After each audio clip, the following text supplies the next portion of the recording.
Of the circle the angle marked X will B. आपने angle x बताना है और सेंटर सर्कल का ओ है, ये वाला एंगल हमने एक्स बताना है, वाई से हमारा कोई कंसर्न नहीं है इस एमसीक्यूज में, ठीक है।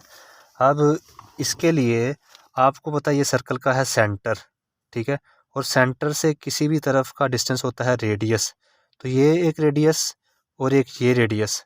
अब इस आर को आप ले लें, ये रेडियस है एक और एक ये रेडियस है और ये आपके पास एक आर्क है, ठीक है।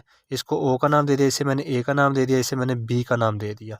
अब अगर मेरे पास सेम रेडियस पे जो एंगल बनते हैं वो सेम होते हैं, अगर ओ ए 25 डिग्री है तो ओ बी भी मेरे पास 25 डिग्री होगा। इन दोनों को बोलते हैं नॉन एडजेसेंट एंगल्स। अगर ये 25 डिग्री है तो ये भी 25 होगा, क्योंकि ये एक ही रेडियस पे लाई कर रहे हैं, दोनों सेम रेडियस हैं। अब उसके बाद आपने फाइंड करना है एक्स, लेकिन अगर आप एक्स देखेंगे तो एक्स अंदर नहीं है, एक्स बाहर है, x is a exterior angle. तो यहाँ पे भी एक आपकी स्टेटमेंट है कि exterior angle is equal to the sum of two non adjacent angles, ठीक है। एक्सटीरियर एंगल, ये आपने याद रखना है स्टेटमेंट को, exterior angle is equal to the sum of two non adjacent angle. और नॉन एडजेसेंट एंगल कौन से हैं, एक ए वाला और एक बी वाला, ठीक है।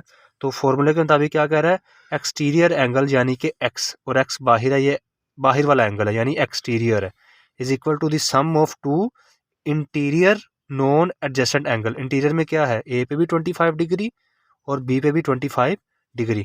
तो x which is exterior angle वो किसके इक्वल हो जाएगा, 25 + 25 50 डिग्री के। और आपने उसे यही बताना था कि उसने बोला given that O is the centre of a circle then angle marked X will B.